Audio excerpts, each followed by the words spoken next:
Good afternoon, everyone. Welcome to the Estonian Embassy. It's my absolute pleasure to see you here for this discussion that we're having today. Before we start, maybe just a few logistical arrangements. If anybody needs the restroom, right there. And feel free, all the snacks and coffee.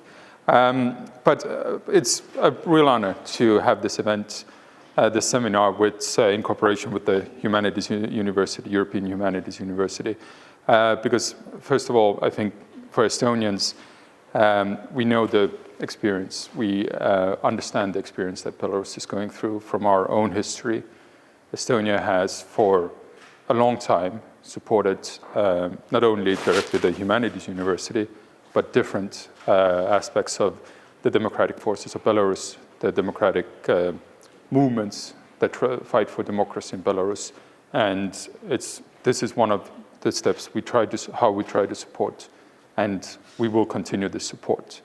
Secondly, I think the second good reason is the simple fact that if we look at the future, again, knowing from Estonia's experience, any kind of change, the change that will come to Belarus, is an opportunity. It's an opportunity to start from zero, basically, a new system, as Estonia did in 1991, when the old Soviet system was not anyway useful, and be very fast modernized. And this is wonderful, important work to start thinking already how.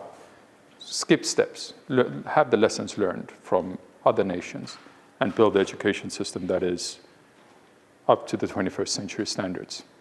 So without this, I won't speak a lot. I'll give the floor over to Vilius. And again, thank you for being here. Enabling Estonia to be the platform for this discussion. It's a pleasure, it's an honor.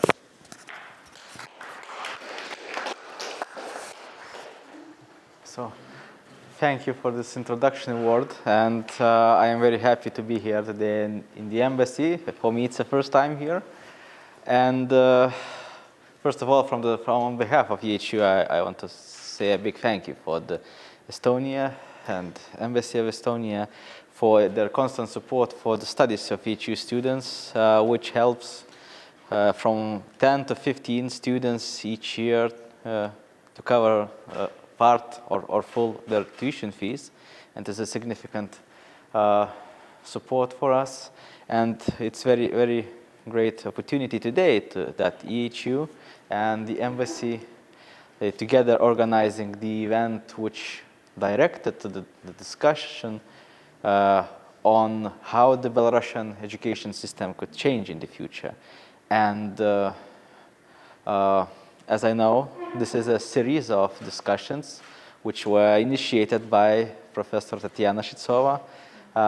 The inspiration for this series of discussions, and this first discussion is very, very important. It starts all the idea, and I hope and I'm sure that would be many other interesting topics in this cycle. So I want to ask Professor Shchyttsova to introduce us more about this cycle. And once again, happy to be here. Thank you for the Estonian Embassy for having us here. And word to you, Professor. Well, thank you so much. Dear guests, dear colleagues, I'm really delighted to see you at this event. As Vilius already mentioned, this discussion we will organize today, it's opening discussion, it's an inaugurating discussion, it's the first discussion within the series of discussions under the more general theme. The more general theme sounds like topical challenges and new trends in higher education towards education reform in Belarus. And I'm really happy that European Humanities University really plays an important role in this process, also in the process of preparation of future reform, education reform in Belarus. I'd like to express my deep gratitude to Embassy of Republic of Estonia and Lithuania, and personally to Marko, Koplimaa, special representative to the democratic forces of Belarus. Thank you so much for supporting this initiative and this particular event, very first discussion within this series. The title of today's discussion is very provocative and intriguing in a way, and I hope that our speakers will show it by their presentations and by the discussions which will follow after their presentations. I'd like to invite and present our distinguished speakers, our experts, Dr. Marianna Sokolova and Erik Sootla. So I'd like to introduce them. First of all, let me start with Marianna Sokolova. Marianna is a Belarusian expert in education reform and policy development, serving in the Office of Education for New Belarus.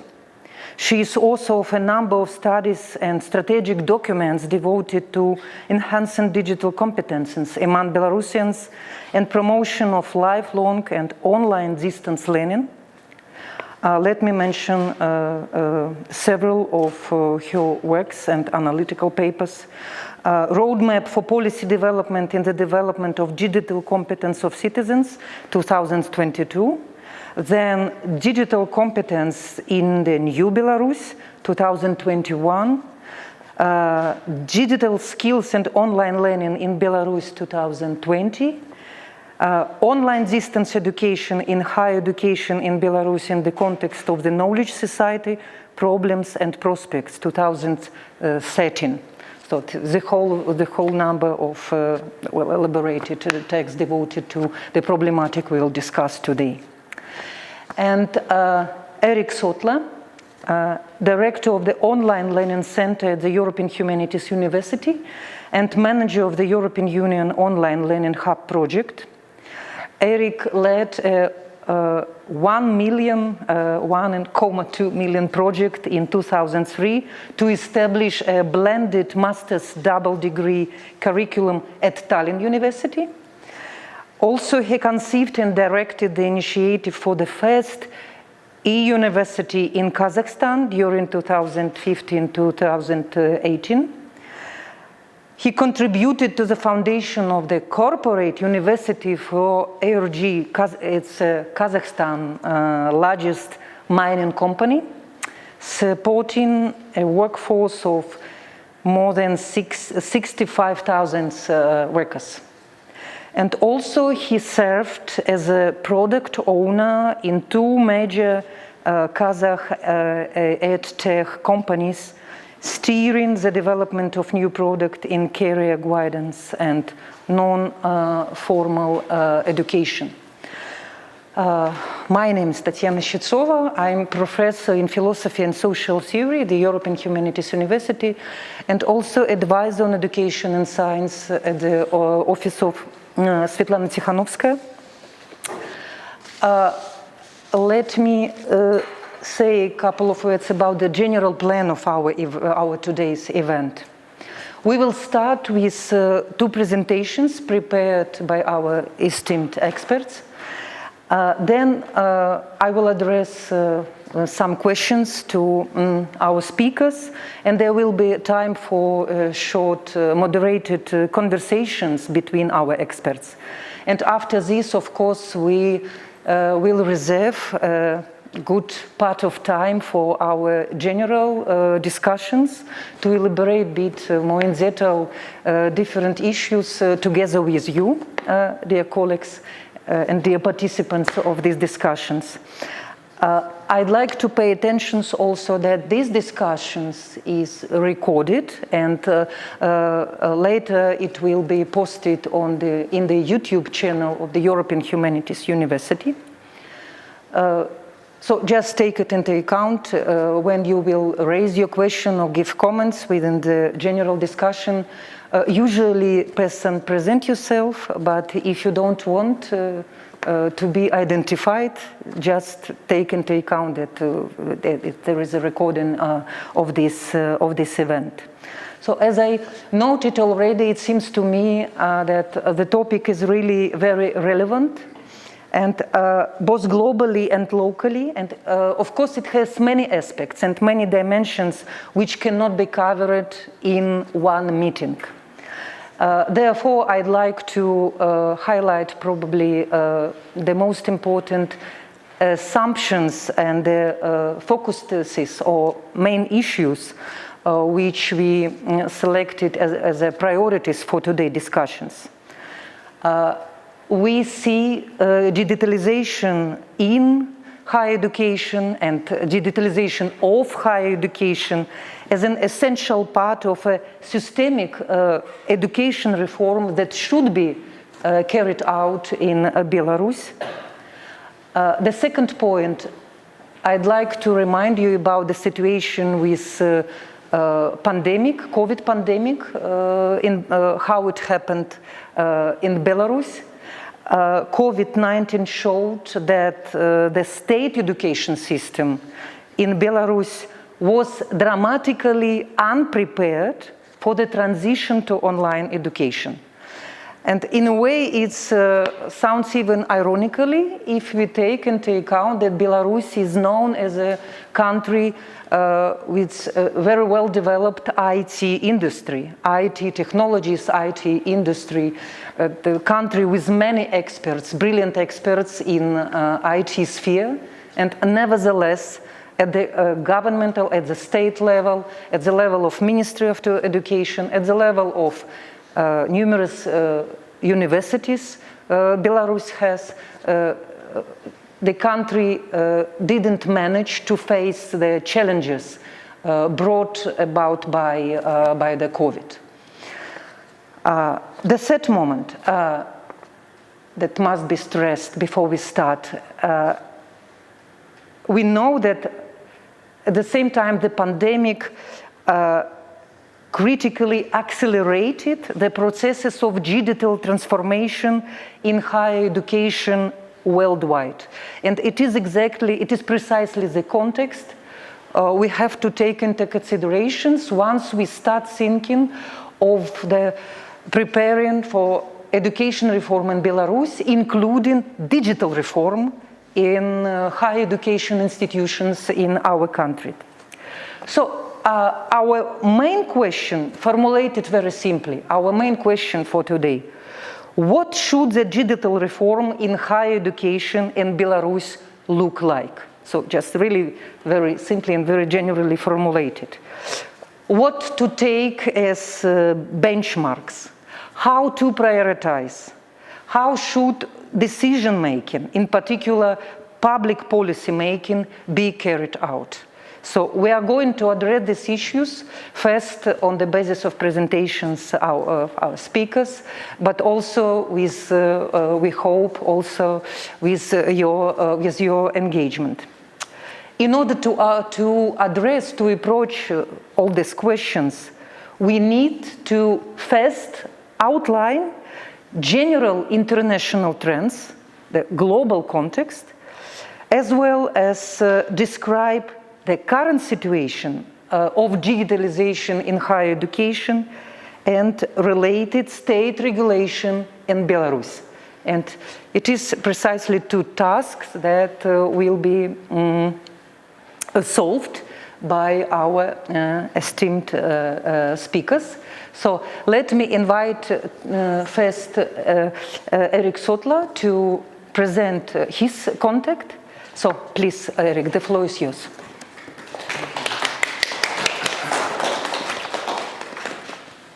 So there was a few words about me, so I'll be short to stress. I'm in e-learning from 2003. Actually, even earlier than that, I was a student and we used a WebCT learning management system back in 1997, but well, as a student. So in e-learning since 2003, some of you can see me, and within these 2 decades, I had the honor and chance to realize several large-scale e-learning projects. So, in a word, yeah, you can say I'm an e-learning expert. Not maybe a digitalization expert, but these things are very often related.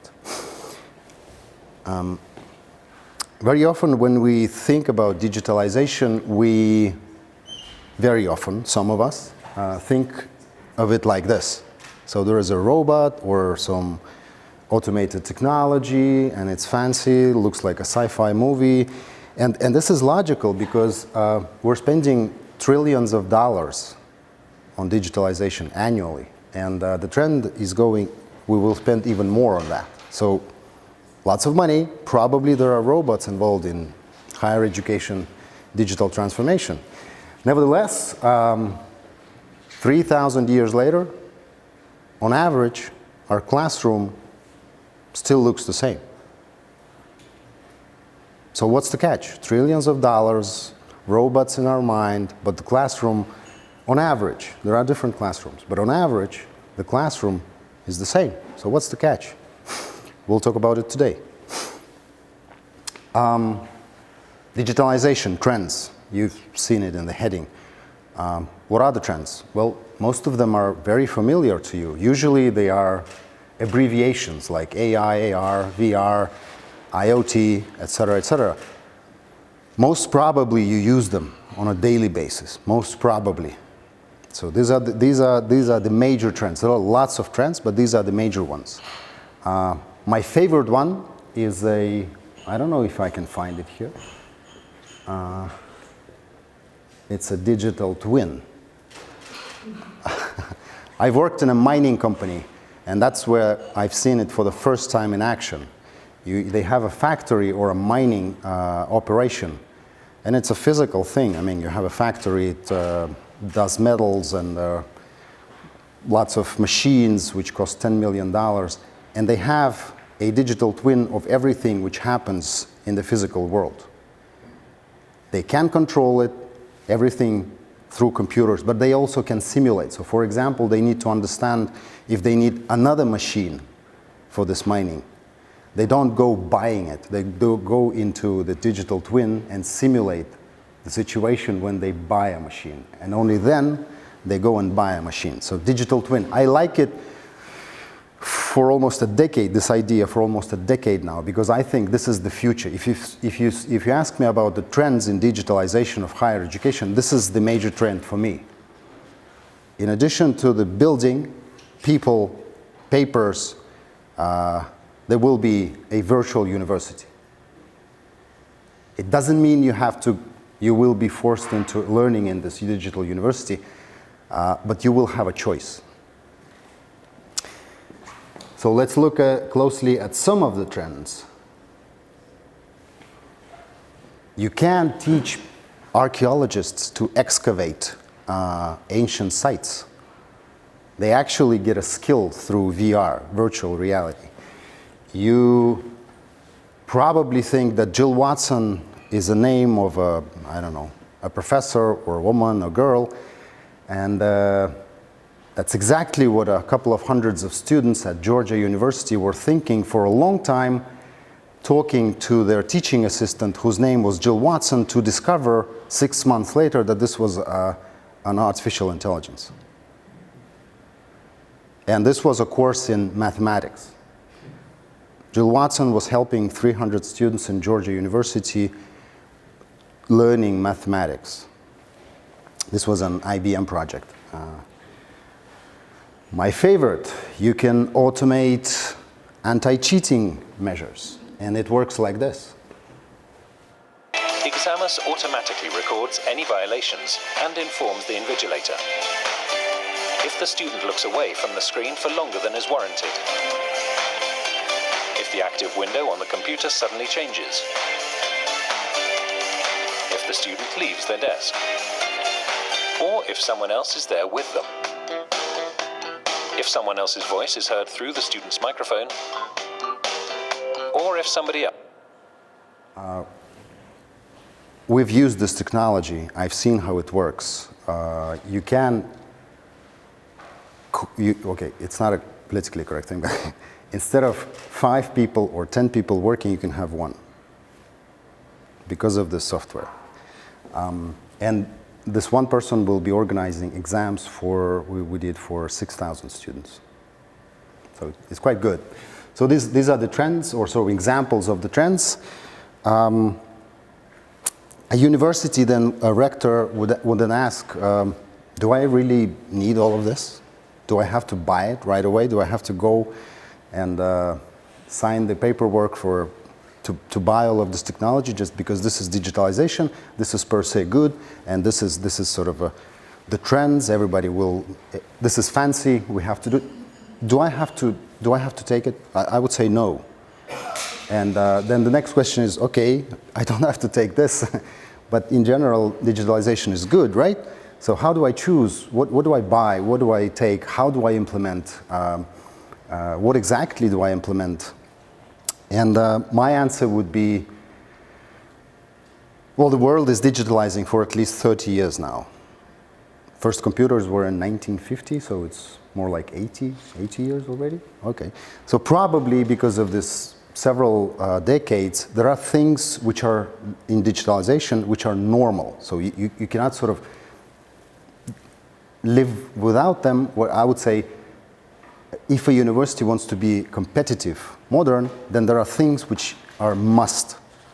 And in my opinion, yeah, that's a bad slide, you can't see it, but these are the things which are must. So, and I've consulted several articles and papers, they all say the same more or less. So a learning management system in today's university, it's a must. I mean, even if you don't have online education, you probably have Moodle. I mean, I've seen it in Kazakhstan, I've heard in Belarus, every single university has Moodle. In Estonia, it does. In Europe, in France, yes. If you are a university, you do have a Moodle, you do have an LMS. You do use cloud tech, so probably if you're working at a university or studying, you have been using MS Teams, Google Docs, etc., etc. These things are must. These things are the minimum. So if you are a university, you're thinking about digitalization, you're making your first steps and thinking what to choose and what not to choose, there is a minimum threshold of things you actually start using. And I'd like to draw your attention that these technologies are not only pedagogical, and we'll come to that later. These technologies involve, it's a complex approach. If you introduce an LMS, you probably then have to have some services automated or virtualized as well. So at EHU we have some applications which students can submit remotely, which is okay because they're studying on an LMS. Why would you think they would come to the university to make an application on paper if they're studying online? So these things have to be accounted for. So these are the musts. If you're starting as a university, you're starting your way in digitalization, that's the first thing to do when you're choosing what to digitalize and what not to digitalize. I had the opportunity to create the first e-university in Kazakhstan. That was my concept, my approach, my idea. I said, first of all, well, Kazakhstan is huge, so you have to make education online. But second of all, if you're starting teaching online, you have to also provide all of the services, accompanying services also online. So at the end of the day, in 2015-18, we managed to create an e-university where not only teaching and learning, but also administrative services, support services were online. And in this sense, Narhos was a very successful case because when COVID broke out, my rector went to the capital. There was a big meeting, and this was the first days of COVID, and he stood up and he said, "We are ready for COVID." And everybody was looking, wow, unbelievable. That's good, because it was first days of COVID. As far as I know, I haven't been here at the time, but as far as I know, EHU was one of the, there were not many universities which were also ready for COVID, but EHU was ready for COVID because of its adherence to e-learning. And we'll get to that in a moment. So that was the first thing. There are certain musts. You have to implement if you want to digitalize. But there are other factors as well. So for example, the needs. I mean, do your students need a virtual library, for example? Is there a problem that students hold that you need to solve with these technological measures? Do your faculty need professional development online? Do they? Maybe not. So you go and you investigate their needs. There are pedagogical innovations. In some cases, technology, university doesn't have those pedagogical approaches which the technology helps to solve. So why would you need to implement it? So you go and look how your faculty are teaching, and you implement technology which helps you teach in a way your faculty is teaching. There are market trends. You have to look for market trends. For example, 25% of programmers never went to a university, or at least not to the information sciences. 25%, and this is growing. I mean, and this is 25% is for US and Europe, where formal education is more in esteem and more demanded by the employers.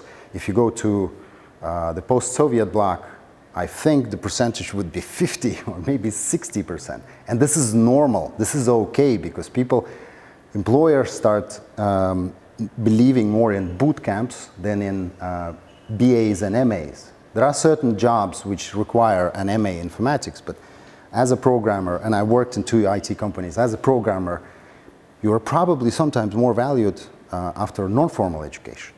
So you have to, when you choose your technologies, you also go to see what are the market trends at the moment.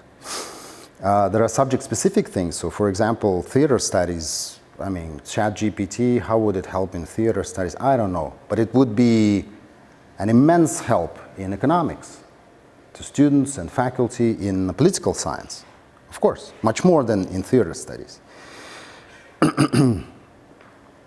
And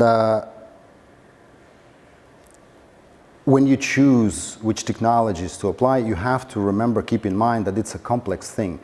You've decided to implement one technology, but it brings with itself a whole bunch of other things, because if you start teaching online, you also need support online, you also need administration online, because it would be a nonsense. You have online students, but in order to make an application, they have to come and fill it in on paper. I mean, this is a nonsense, right?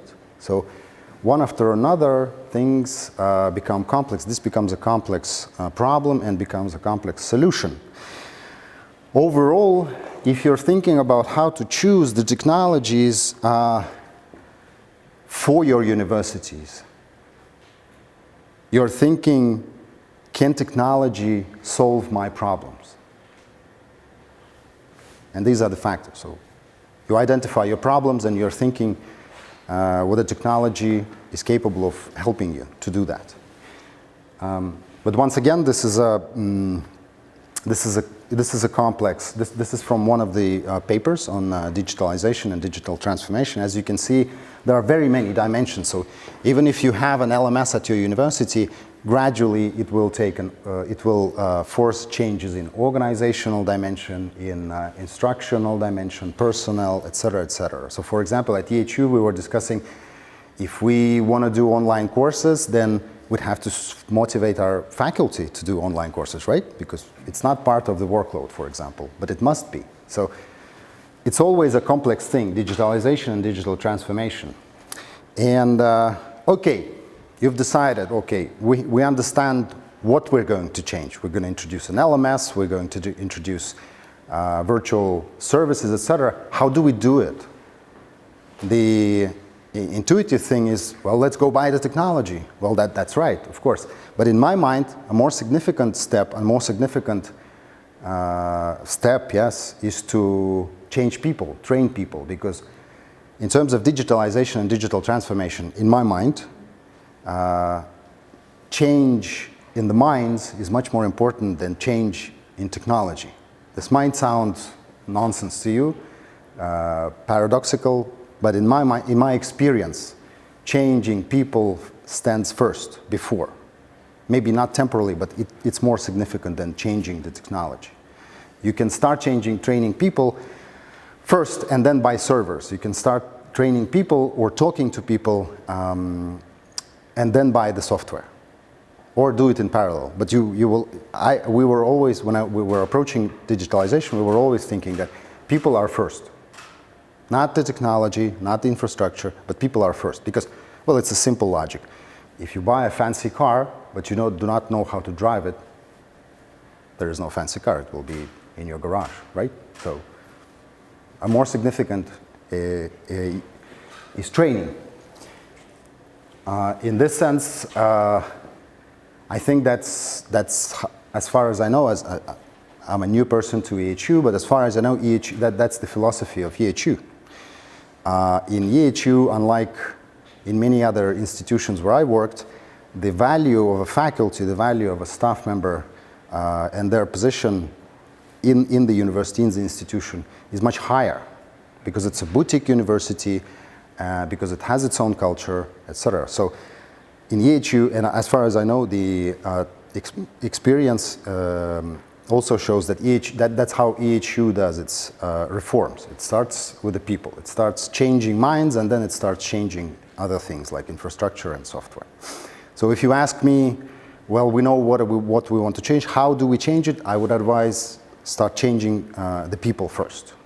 By training, by coaching, by facilitating, by creating support, by discussing, by doing needs assessment, customer development, etc., etc., etc.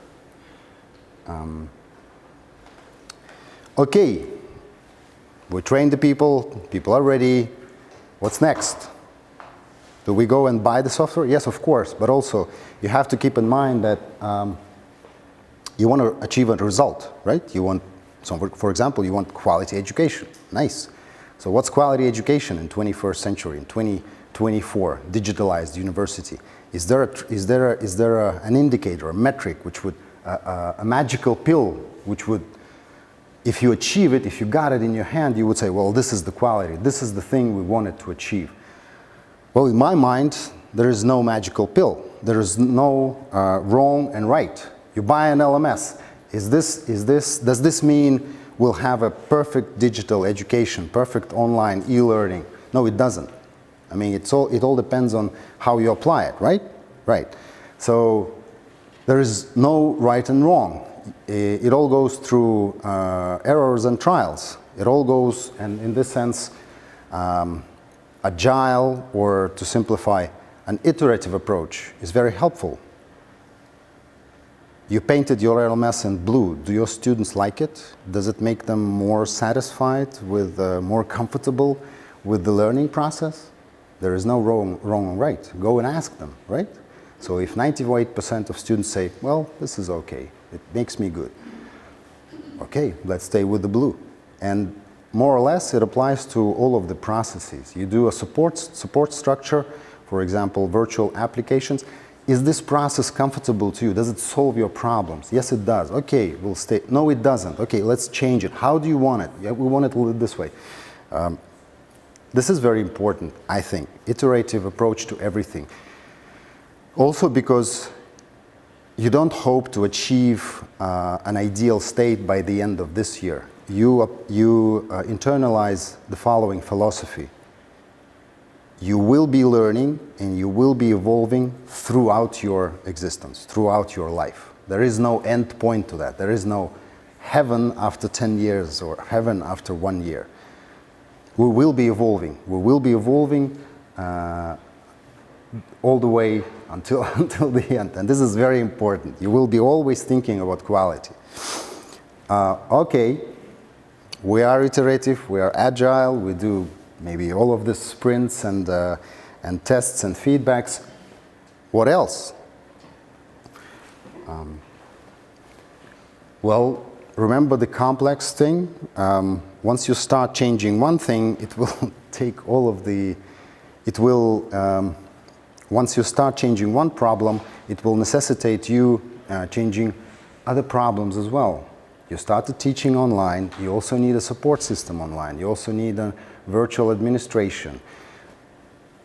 At the end of the day, you will need to create a complex document stating that, well, we do this digitalization for this and this purpose, etc., etc. This is one. And second, in my experience and in my mind, this change never happens the following way. So we have a platform administrator, let him do something, let him digitalize e-learning or our learning process, and me as a rector, I will stand by and not being involved in this process. In my mind, this only happens if everybody is involved, starting from the rector until, I don't know, all of the faculty, all of the staff, students. That's how it becomes strategic. You have one document strategy and it involves a lot of the people in the university. And this is my experience. In my e-learning strategies, I always had a rector or the board participating on a regular basis. It wasn't just, Erik, go do something. It was, rector, come on, let's decide on this thing, or I have this plan and I have these things. And finally, once again, you have a strategy. Is that all we have? Well, maybe that's the end of it. It turns out not, because strategy, if you want to be competitive in a systematic way, your strategy has to be, or it gradually transforms into culture. People get used to the fact that you like innovations, you admire innovations, you implement them, you look forward to them, you cherish them. They become part of your everyday life and your values. And at the end of the day, such an organization might transform, and better transform if it wants to stay competitive in this sense. It transforms into an organization with an innovative culture. This is an ideal world, of course, but still, this is a must. Unless if you don't do it, and once again, my experience, your strategy will gradually demise. Nobody needs it. Nobody understands what is it for. So, thank you very much. I hope I didn't take too much of your time. Key takeaways, as we have discussed, it's the needs. Do you need it as a university? You don't have to buy it. I mean, VR is not a must. Do you need it? Do your students need it? Faculty, staff? It's a complex thing. You cannot just buy an LMS and think that you have solved some problem. It will be a complex solution. You will have to create a support structure, you will have to hire staff, you will have to motivate your faculty, etc. The key thing, in my mind, is changing people, not servers and infrastructure. Servers, infrastructure, very important. If you don't change people, the change of infrastructure will mean almost nothing. And there is no wrong or right. You have to go iterative. You have to always measure what you do, keep in mind your goals, and understand how your metrics align with your goals. If they don't, redesign the process and try again, try again, try again. And finally, maybe a sort of a recommendation for the universities based on my experience. If you're starting digitalization, digital transformation, you're probably thinking, where do I start? Yeah? I'll go read books and articles and consult some people. Very good ideas, yes. That's actually what happened to me as well. We went reading a lot. But there is a simpler way. Find a complex standard. There are standards, European standards, for example, American standards, which describe what exactly is a good digital university, not just e-learning, not just online teaching and learning, but digital university. They are not very detailed. They will not set firm boundaries. There will be a lot of opportunities there. But they are trialed and tested by hundreds of universities. They are based on values such as the value of innovation, the value of liberty, the value of support, the value of accessibility, the value of equality. And these standards are simple, very useful, exhaustive. So don't invent the bicycle, just buy it, or actually they are free. Take a standard use it, and that's the first step. And then you will figure out what you need. Thank you very much.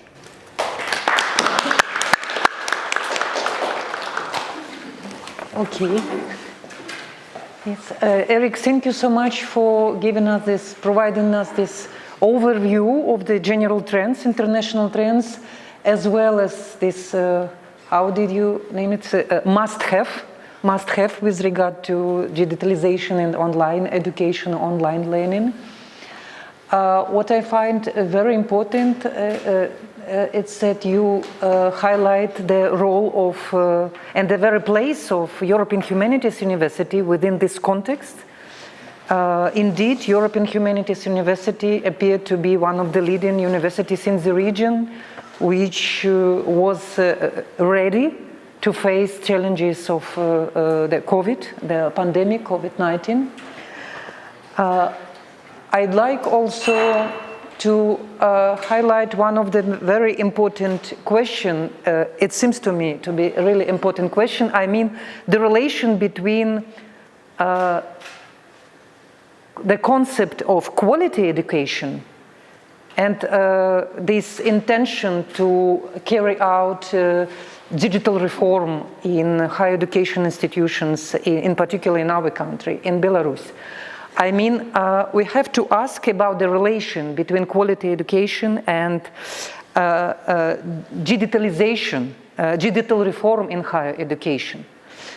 It seems to me that digitalization in higher education not necessarily presupposes or doesn't necessarily lead to quality education, but at the same time the question is whether it's possible in modern world to provide quality education without any reference to some digital possibilities, some digital dimensions, or without engagement of some technical tools.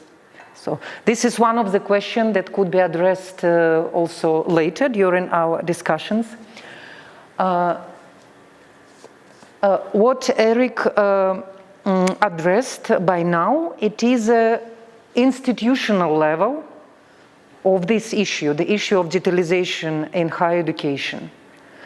Now we can make a kind of shift to another level, to the level of public policy and governmental policy, because we need to address this level in order to identify and analyze the situation in Belarus.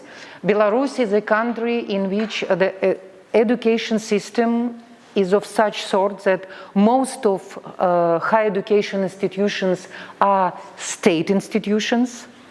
And when we say that country or state, government were not ready to face the challenges provided by COVID, it means that all state universities, all state institutions were not ready to cope with these problems. So let me invite our second expert, second speaker, Dr. Marianna Sokolova, to elaborate more in detail precisely this new dimension. Thank you, Tatiana. Dear colleagues, good afternoon. I'm truly honored to participate in this discussion, and I hope that the conversation will be useful for everyone involved.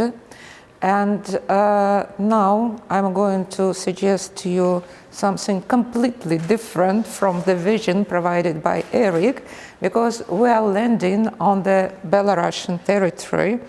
And I'm going to suggest you even a different style of presentation, which is rather specific for Belarus. You will see that. But I will not make you just to listen to long enumerations of the facts and governmental documents and policies descriptions. I am just going to briefly touch upon several key issues concerning digitalization and digital transformation in Belarusian context, just to provide a stage for the discussion which will follow our presentations. So what I'm going to cover is some definition, very briefly, some very brief points about definition, then overview, a very modest overview of Belarusian higher education institution to understand what we are talking about, and then governmental policies, both ambitions and ground realities these governmental policies encounter. Then digitalization or digital transformation, I'm going to provide 3 cases, and it's upon you to decide where we can see digitalization or digital transformation, and some concluding reflections which are generally based on the intuitions but on some personal experience which I got during my research and analysis of the educational system in Belarus and digitalization of educational system. So about definitions, you all know, of course, that we have now 3 terms, digitization, digitalization, and digital transformation, which differ greatly. And the most important difference is between digitalization of, in this case, higher education, and digital transformation of higher education. And I suppose that Erik has brilliantly showed you that digital transformation of the university, it is not just using ICTs in the teaching and learning or organizing workflow or etc. This is the change of the culture of the university. This is a change even in philosophical assumptions of higher education and even the place of higher education in the structure of the educational system. So, and why it is important when we talk about Belarus, it's because Belarusian government issued a number of documents which are titled Digital Transformation, and even in our case, higher education. So, and coming from this definition, it will be very easy to understand that it has nothing to do with the digital transformation of the university. Then, about higher educational institutions, what do we have now? So we have universities, academies, and institutions in Belarus, and they all subordinated to 12 ministers and departments. It's to the question of university autonomy, by the way. So, and about the possibilities of free using, planning, changing culture, and all the other issues. And we have notable examples of the universities abroad. That is, of course, European Humanities University, Free University, Belarusian Academy in Poland. Except for European Humanities University, they are in some parts partially accredited courses and programs, and they should answer requirements of the ministries of host countries. And there is an idea of national university. It is discussed widely now. So this is what we have. And if we are talking about digitalization or digital transformation of higher education, so we should keep in mind that this is how the higher education, Belarusian higher education presented now.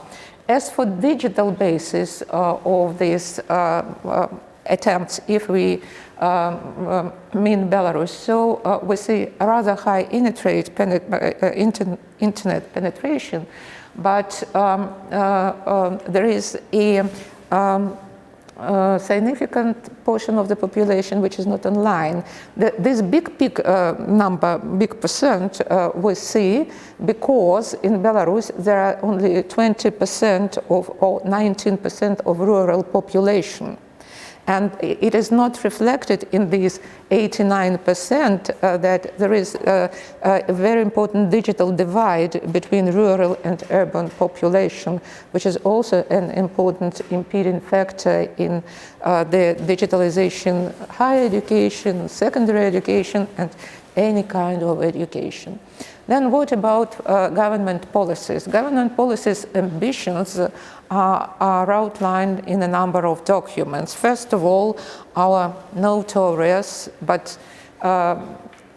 progressive in some, to some extent, Code of Education, which at last recognizes the distance online learning as a form of education. However, there are no any normative supporting documents which allow to establish distance online learning and to get a diploma after online learning, even if you have been learning online all 5, 6, or 7 years.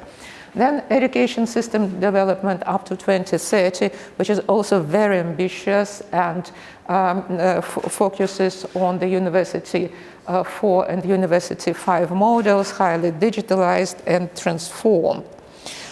Then we have digital development of Belarus, which aims to achieve comprehensive integration of digital technologies by 2025. That is next year. So everyone who has been in Belarus recently can easily understand the possibility or opportunity to fulfill this comprehensive integration of digital technologies into all educational institutions, all education in Belarus. And digital transformation of education system, again by 2025.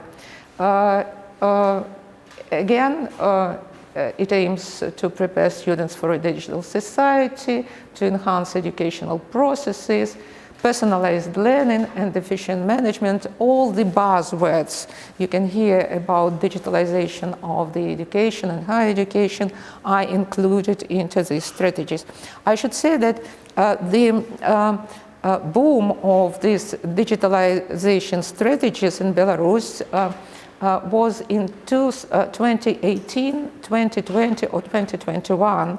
And now these trends, I mean, digital issues in education, they are coming on the back of the governmental policies. And you know what are the imperative of the educational policies in Belarus now. I'm not going to mention them. So if we look at these ambitious projects in some detail, so we will see some gaps, lacks, and drawbacks, which are even imprinted into these documents. First of all, strategic and implementation challenges. For example, if you take the digital transformation concept and digital Belarus concept, you will notice that there is no baseline study. So there is no baseline from which we start. When you look at the indicators, so there are such indicators without intermediate milestones. For instance, by 2025, we will have 100 institutions digitalized. Or if you have increase gradually, if you have milestones, they are very even. So 20%, and 50%. So, support and risk management is also the thing which is always absent from these documents. And what is more important in these general strategies, institutional diversity ignored. That means they speak about education in general. So there is no distinction between primary education, secondary education, vocational education, higher education. So it is about education in general, except for mentioning University 4.0 and University 5.0. And again, as for university, you see implementation gaps. So for me, the most important things are campus and collaboration. Again, the things Erik has been talking about, that the digital university, it's not just LMS. So it's much more. It's culture, it's the whole campus, it's the whole what is going on with the university. And again, continuous learning, again, is absent. So as if lifelong learning strategies are not specific for higher education. So if we look at this, the more general problems, we will see ineffective centralized policy, lack of digital content standards, because in a centralized context, you cannot do anything without these central standards. And these standards are absent, so the teachers at the university cannot work. Then intellectual property and digital readiness, pedagogical training and digital tools. Again, what Erik has said, that people go first, that before everything we should prepare teachers. And in these programs, this pedagogical training for LMS, for online teachers, are absent. And one more telling fact. Digital transformation of education is a general concept. Of course, there should be a roadmap. So, and last year, 2 years after the concept was published, it was announced that the roadmap for implementation of the concept will be developed. We have 2024 now, there is no roadmap. So, and it clearly shows that there is no political will to achieve digital transformation or even digitalization of the university. Then, if we check ambitions against the international experience, I mean policy, in policy area, so that is strategical vision is absent. Again, centralized system instead of interoperability, institutional autonomy, and teachers, people first ignored. Student and faculty well-being is ignored, and again, internationalization and industry alignment is a very important problem. So what are the ground realities? Again, now I'm going to the things we all know very well, but still I think they should be mentioned in this context. First of all, general context of the education policy in Belarus. So you see the picture. This is the rector of the Grodno University. She is a very good shooter. By the way, this photo first was published at the website of the Grodno University. Now it has been removed, so you won't find it. But in Google Pictures you can find it. That is. The other thing which I would emphasize, this is Russification of the Belarusian education. You see now, some Russian university are assigned the task to curate Belarusian universities. For instance, Tula Pedagogical University is responsible for curation of all pedagogical universities in Belarus. So this curation is very soft. So they suggest joint projects, fellowships, student exchange, and etc. And universities, Belarusian universities, can refuse. They are not made just to participate in this project, but there are much money there in this project, and some experts say that thus Russian support or intervention into Belarusian education at all levels equals and in some cases exceeds support and funding provided by the European Union before the sanctions period. So the second thing is these are very sad figures, but I think that we should never forget and omit that when we talk about the Belarusian context. And again, that is, I think I should not explain why it has something to do with the digital transformation with the, of the Belarusian education. Then education, academic freedom, and university autonomy. You see the data, the place of Belarus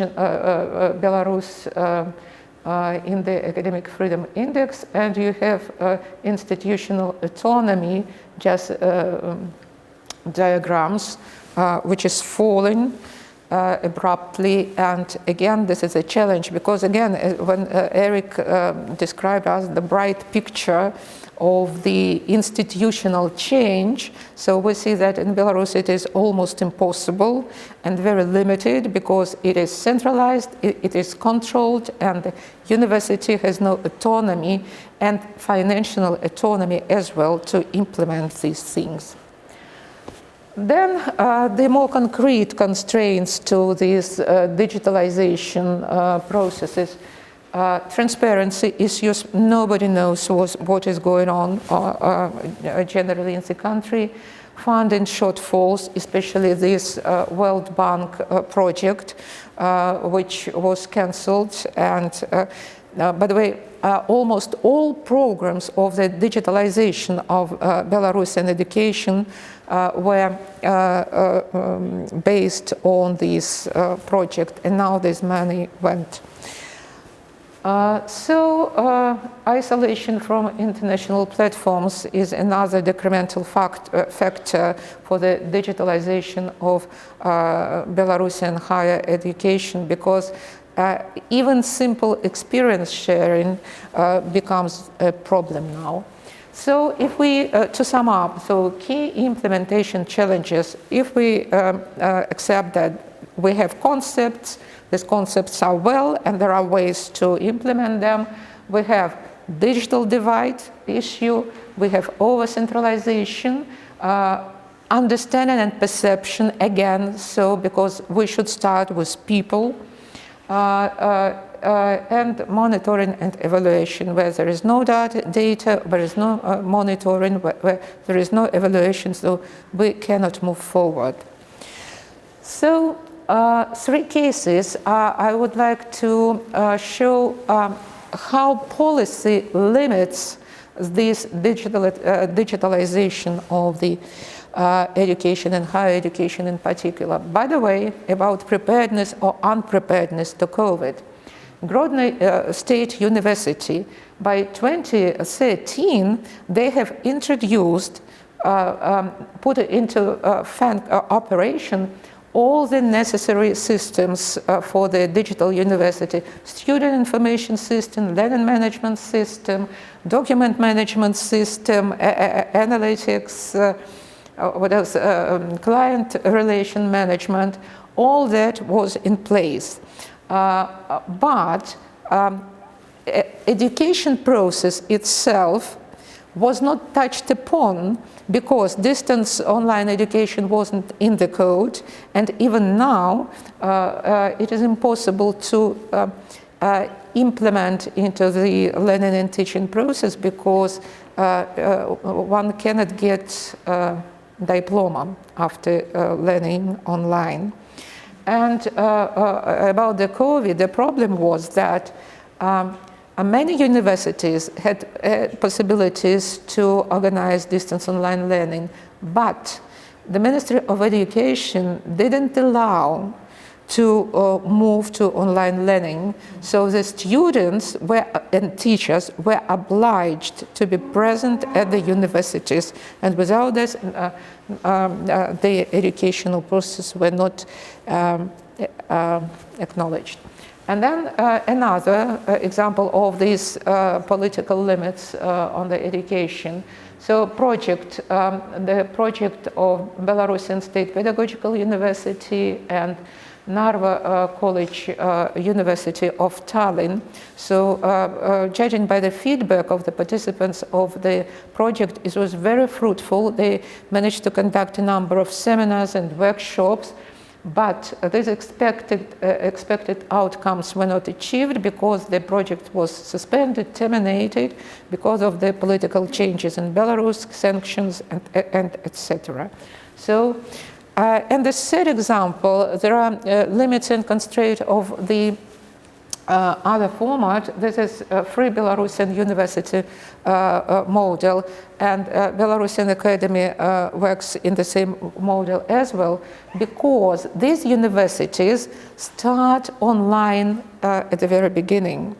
And I think that these universities is a good ground for experiments, for trials, for pilot projects, for true digital transformation. And I think, again, that these universities can be the hubs which will produce change makers.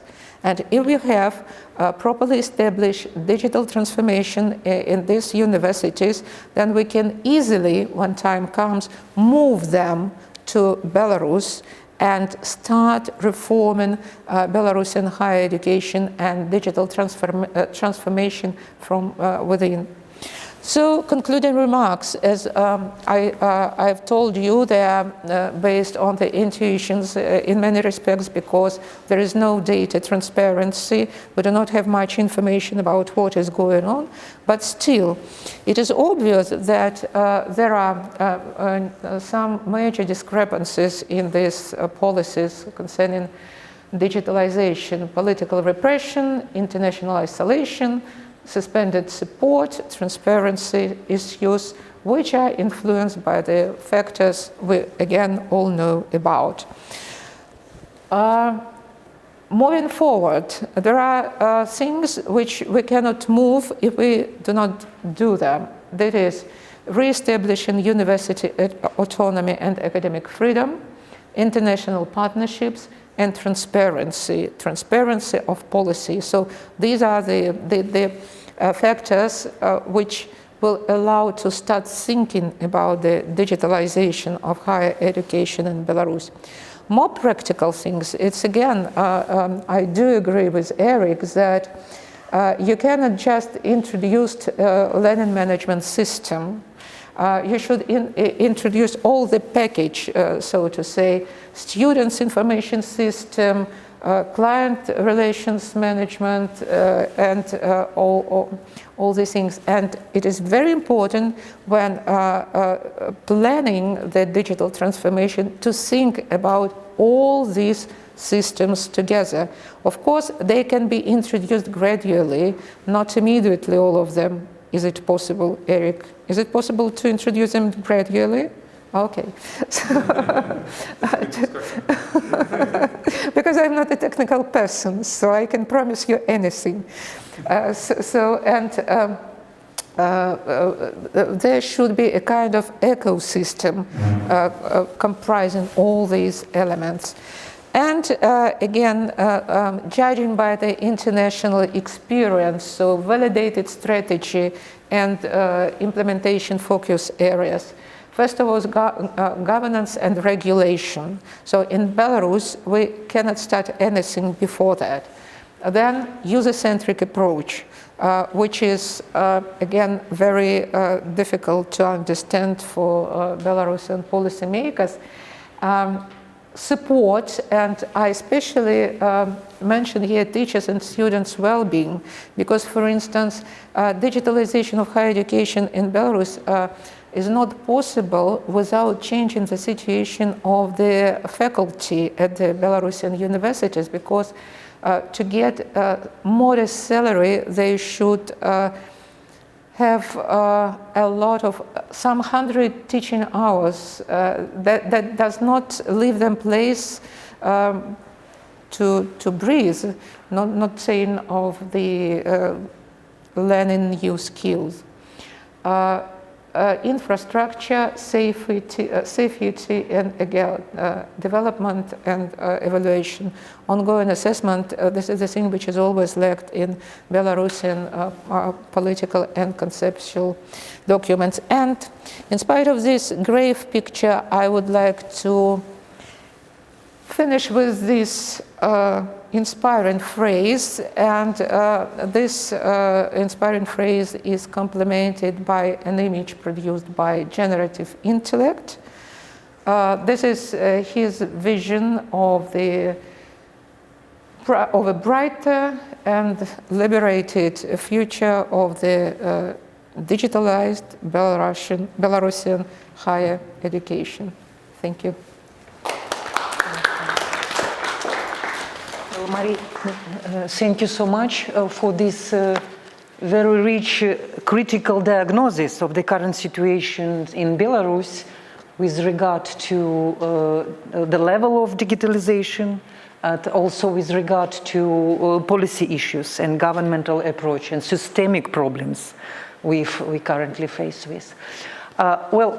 Let me invite both our speakers, both Erik and Maria, please take a seat here so that we could continue. Yes, yeah. No, yeah, it's better.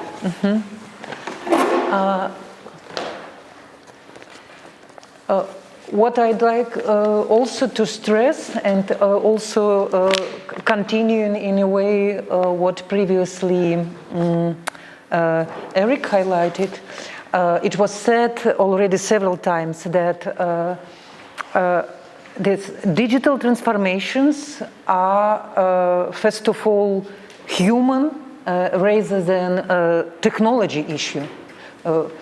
And what Marina showed, that this definition human, includes also a very particular philosophy, philosophy of technology, philosophy of implementation and development of technology at higher education institutions, and namely, the very first principle of this philosophy is academic autonomy. Institutional autonomy, universities' autonomy. We can't think of digital, well, we can, but it's not our way. It's no,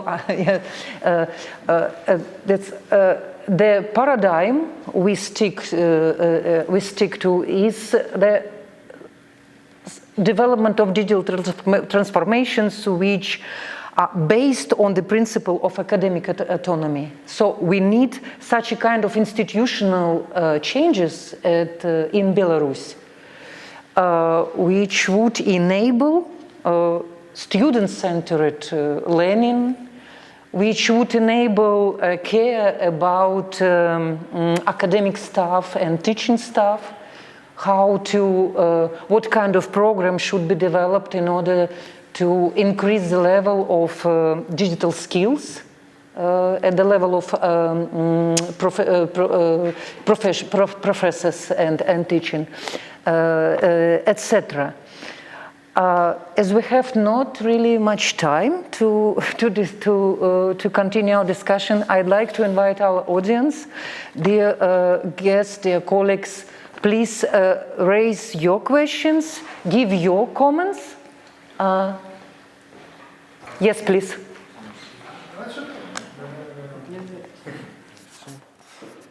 Okay. Well, I'd rather not introduce myself. Okay, each you. Yeah, I'll enjoy the cozy blanket of anonymity.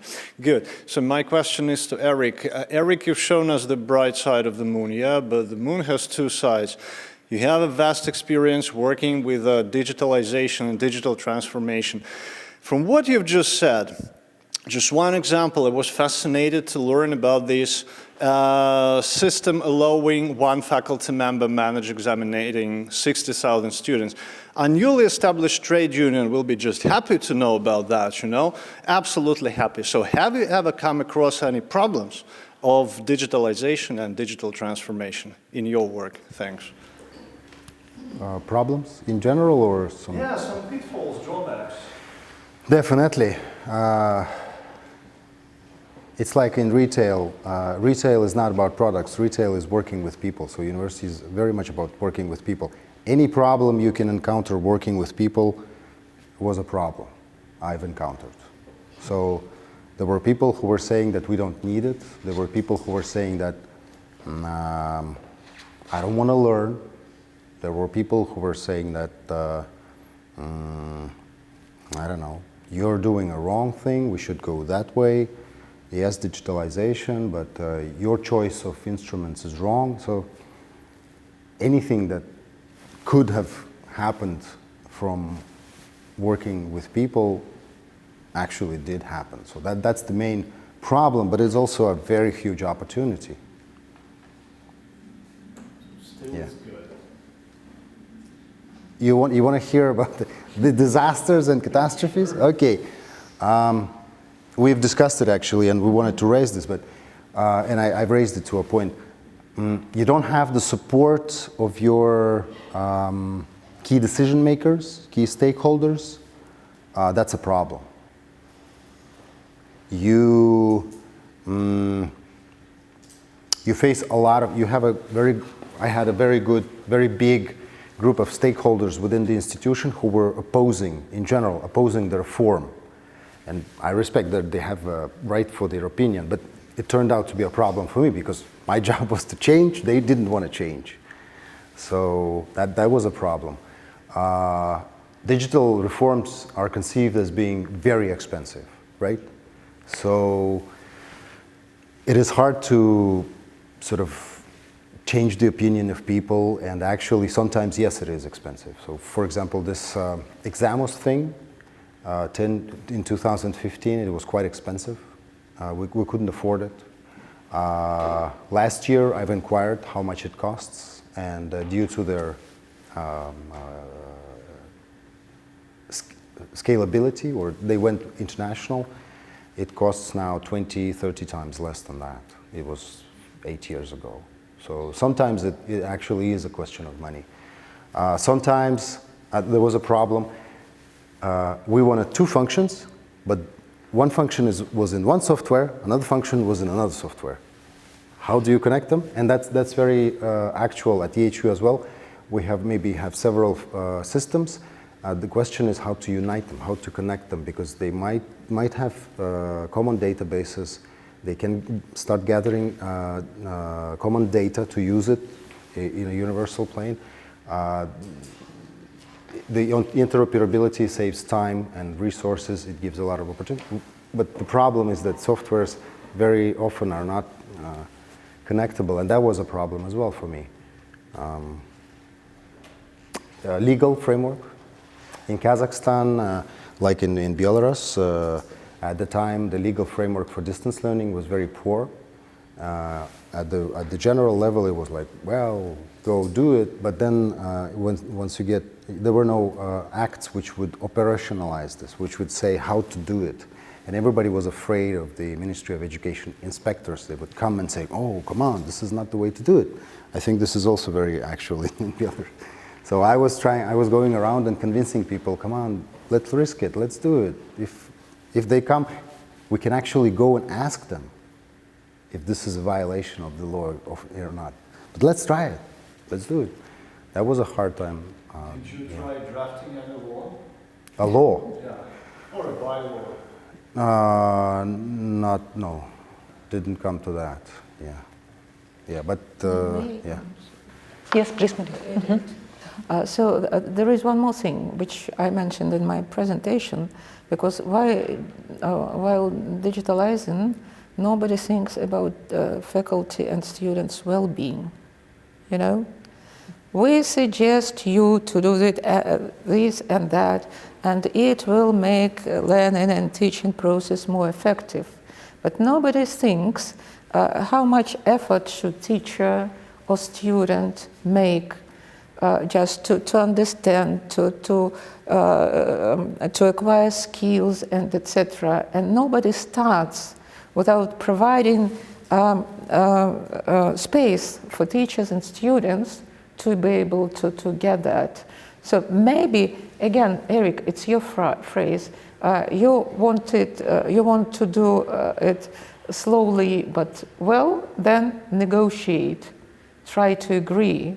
So this stage is often missed, and technical people come and technical people analyze the structure, and technical people suggest something, and then they come to teachers and students, do this and do that. And again, we often think about teachers, but rarely think about students, because for students, my experience shows, because for students moving online, again, they need skills. There is more responsibility for their learning. They lack, for instance, face-to-face contacts, which is also new for them. There is much learning for teachers and for students, and they should do that transition in a comfortable situation. Then it will be successful. But nobody thinks. Only in Finnish strategy for 2030, their concept flexible learning, it suggests, it's from their strategy, students and teachers' well-being. And I think that this well-being concept is very important when we think about digitalization. Let me jump in here. I'd like to connect this question of students' well-being with the... And teachers. And teachers, okay. But now you understand why I choose precisely to talk about students' well-being. To link, to connect this issue of students' well-being with the issue of students' employability. Sorry, it's a difficult word. Students' well-being, psychologically, morally, psychologically, is directly connected with the very feeling or with the understanding of the future. Understanding of what next after the finishing education. Are there good perspective? What is the level of students' employability?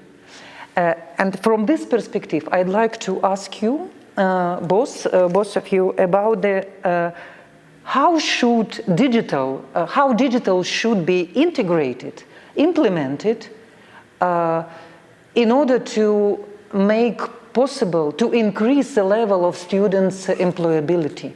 What is the connection between digital transformations in higher education and increasing the level of students' employability? What is the relation between digital reform and responding to demands of market, responding to requirements of workforce needs? Well, I can start. Yeah. It so happens I'm reading a book about this, and actually it's devoted to sort of education and technology, but it starts with this question that actually academia is very keen on thinking theoretically, which is not bad, which is good because it's research-based, etc. So they teach also sort of theoretically, let's say theoretically, but the market.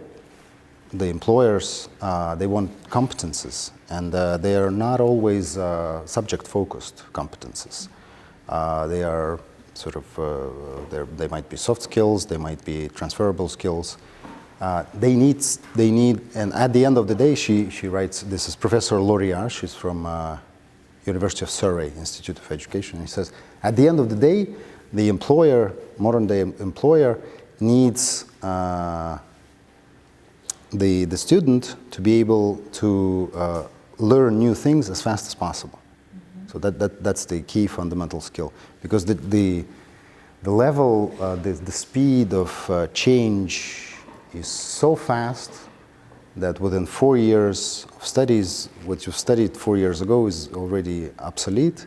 And the same thing happens in corporations. I mean, today you're doing this thing, but in 2 years' time it will be obsolete as well. So the key skill which they want universities, and not only universities, to teach is to be flexible, to be able to learn, to change as fast as possible. Yeah, of course, it includes digital literacy and other types of literacies, but this is one of the major skills. And she argues that, well, in terms of digitalization, but also in a larger sense, in terms of reform of the academia, it's an ability to find the balance between the theoretical skills, the subject-specific skills, and knowledge, theory, and this demands of the employers. In this sense, she says, and I agree to that, technology provides us with opportunities. So for example, you don't have time or you don't have the geographical opportunity to go for an internship at a Google or, I don't know, in the Paris Opera or something like this. You can do it virtually. So you can do, for example, a virtual internship. What else? You don't have a course which you need at your university or some module. There are libraries of open educational resources. There is Coursera, there is this and that. So nowadays you have much more opportunities on creating your own individual learning path. You don't have to stick with what university gives you. Well, you have to do the obligatory things, of course, to get the grades, but if you need other skills, if you need other knowledge, there is plenty of opportunity for that. And third, I would say, our education nowadays is become more and more based on communication. I mean, it's not only learning by heart, it's not only learning by doing, but it's also learning by watching others, by talking to others, by discussing it with them. And in this sense, becoming a member of professional communities from the start as a student is very much facilitated by technology. You don't have a community of musicians in your locality, you can go online. You don't have, you are in the oil business, you don't have a, oil rig workers community, you go online. That's a lot of leverage in terms of the skills sets that are needed by the employers, in my mind. Okay. Marianna, could you bring a Belarusian domestic perspective on this issue? It's not Belarusian, it's my personal perspective, because I'm afraid that we're stepping into a discussion trap here, because I am very critical of these neoliberal approaches to education, to market-oriented education as well. I don't understand that a student at the university should be educated in a way that they were able just to find a job and to earn their living and etc. But I'm not so much optimistic of this market-oriented education. Even the concept of competencies I'm critical of. So I think that, and I'm not sure that being a musician, we can compensate absence of the musicians community through interacting them online. And I'm not sure that doing by hands is something obsolete, because it is very important for the brain.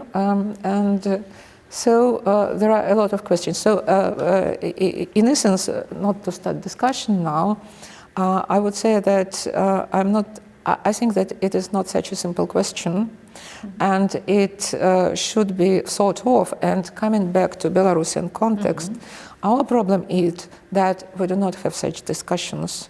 We do not have publications of that kind. So, and even this boom about digital transformation, which came to an end in 2020. So finished discussions about the simple digitalization of education. So I think these discussions in Belarus and in the Belarusian educational communities abroad, this discussion should be started. Yeah, indeed, and it's good that we touched upon some issue which shows certain discrepancies between your perspectives, because thereby we also touch upon the question of priorities. Of course.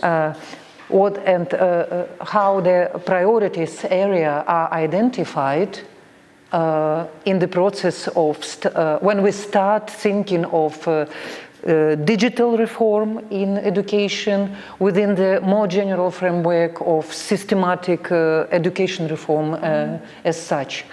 So therefore it's really good that we somehow to at least explicate, make evident some polemical issues. Well, are there some other comments? Oh, please. I have a question, a comment. Yes, please. Mm-hmm. So in the first part, Erik talked about the assessment of the students and staff, but I want to focus on the students' need. And I wonder, how do you think the assessment should be made effectively, considering the fact that lots of these students are from Belarus, and there they have this experience of like classical, not digital education. And I think that there is that idea in students' heads that the classical education is better and the digital education is less qualitative if we compare it to the digital one. Yeah, let's address this issue to both our speakers. I think it would be good also to hear different opinions. May I ask you a question? Mm-hmm. So why do you think that students who come from Belarus, they're necessarily more convinced about the quality of classical, so-called classical, because than digital education? So that's what I see from the students I talk to. Of course, it's not. It's your personal experience, because my personal experience says something different. Mm-hmm. Okay, Erik, maybe that was a question to you. By classical, you mean in-person education, physically, campus education? Okay.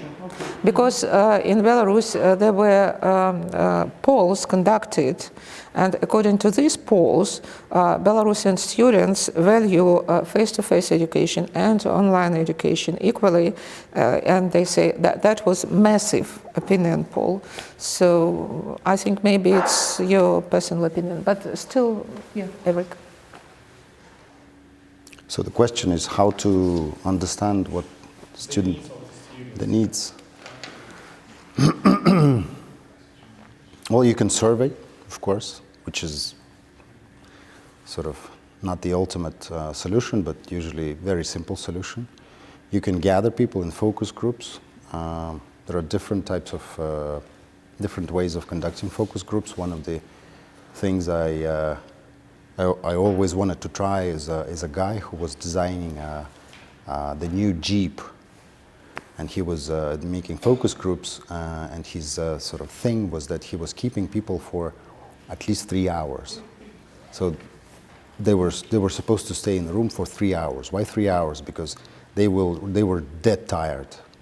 And only then he came and he started questioning them, because at that point he knew that people would tell him the truth. So focus groups, for example. But my favorite is, and here is my professional deformation, a thing which comes from, first of all, from IT companies, and this is a product approach, is a customer development. When you don't ask questions about the product, you ask questions about the problems, and how, what problems are users experiencing, how emotionally intense, important are these problems to users? Is there a solution? What is the cost of current solution? What are the drawbacks of the current solution, et cetera, et cetera. So you actually talk about the customer. You don't talk about your product, but it allows you to understand whether your product or your potential solution is, it will be acceptable by the user. Yeah. So I prefer this. And to give you an, sort of an illustrative example is that Steve Jobs, if he would have relied on surveys, yeah, his iPhone idea, he would bury it, right? So it doesn't. It means that users, you don't have to trust you don't trust users. Yeah. So the best way to assess students' needs not to trust them. Well, unfortunately, we have also to finalize our discussions. I'd like to ask you to, Erik, first address you, to give key recommendations to those experts, scholars, practitioners who just starting thinking on elaboration of the digital reform under the democratic conditions for particular country, under the in the social cultural context we currently have in Belarus. What would you prioritize? What would you recommend? Really, what your main key points? Well, basically what I've tried to emphasize within the presentation is the key is identifying problems and needs. And then you can more easily find the instruments. For example, there are standards, there are practices, how do European universities do so. But the key is identifying needs and problems, and maybe we also discussed this, maybe not only your needs, but all wider population needs. I mean, you as a rector have needs, or you think you see the needs of university as a rector, but there is a faculty contingent. They also have their vision about the needs of the university. They also have their own needs. There is a student contingent, and this is very important. I was in Kazakhstan. I was always repeating, there is another stakeholder group. It's the students. And what? Come on, they are children. I said, no, they are not children anymore. They are 17, 18, 19. But how can they influence the process? You will see, I was telling them. You will see. They actually will influence the process. So the recommendation, you're asking me to give a recommendation to Belarus. I'm feeling very uncomfortable. I'm sorry. But if I may, I would advise to more closely pay more attention to the needs of all of the major stakeholder groups. Yes. Yeah. And maybe also try to remember that there is no wrong or right. It's very important to iterate, to try. Not to be too idealistic, perfectionist. Try creating prototypes, launching them, gathering some metrics or some data, feedback, making data-driven decisions, redesigning, trying again, and that's how in modern world ideal products are created through a series of mistakes. Mm-hmm. Okay. Marianna, you stressed that currently in Belarus there is no elaborated state program or there are a lot of programs, but they're not working. Okay. Yes, not road. There is no road maps for realization of digitalization in education system in general, but also in field of higher education. At the same time, so many experts, practitioners, and scholars were forced to leave country for political reasons. What do you think are the most necessary, most fruitful steps that can be done by experts and practitioners who are currently in emigrations? So what can be done, what should be done in these immigration situations for the sake of preparation for this digital reform, but also education reform in Belarus. But of course, with focus on our today's topic. I would distinguish three levels of intervention. The first one is this Free Belarusian University and Belarusian Academy. They are good pilot projects, so I would gather the expert pool just to think of making this university truly digital university. There is, of course, a problem of accreditation and all the issues, but we should concentrate either on both these universities or on one of them and to try to make them pilot exemplary just sites for this digitally transformed education. This is a very, that is not an easy project. There is a lot of thinking and discussion about them. This is the first thing. As 2 levels higher, about national level, when everything will come to the perfect state, is I think that we can now start discussions about the purpose, strategic purpose of this digital transformation, because So we do not digitalize universities just for the sake of digitalization. We want to do something else. It is easy to build the digitalization on these market demands, requirements. And by the way, all the Belarusian strategies are built on these competitive market demands and etc. It is much more difficult to think about this digitalization of the university in terms of equality, in terms of citizenship, in terms of democracy, and etc. So for us, it is important to think about the digitalization from this point of view. And I think that taking into account the example of this Belarusian State Pedagogical University, when they started this project with Narva College of the University of Tartu, of course, that project cannot be continued now, but we here abroad have contacts with the teachers at Belarusian Pedagogical University, so we can restart this project from here or from Poland or from anywhere else, and to continue collaboration with the teachers, with the faculty of the Belarusian universities, because they are frustrated, so they want to work, they don't understand what is going on, they have nothing, they can do nothing, they cannot flee abroad because they do not have enough money or contacts or etc., and they destined to continue to live and teach in Belarus, and they are ready to learn, and they are ready to implement at least educational online strategies in their practice. So, and I think that in this context, we not only work for the future of Belarus, but we support those who live under repression. Sorry for the pathetic speech. Yeah, thank you so much, Marina. From my side, I'd like to add probably only three points. The first one concerns European Humanities University. EHU plays a very important role currently in this process of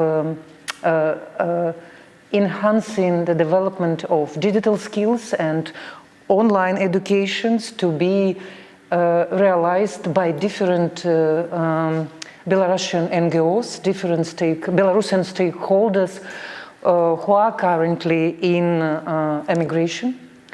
The second point, I'd like to stress that digital transformations must be considered as a cross-cutting issue, which connects different areas, different dimensions: economic growth, personal development, development of quality educations, etc. So really, this issue, digitalization, digital transformation.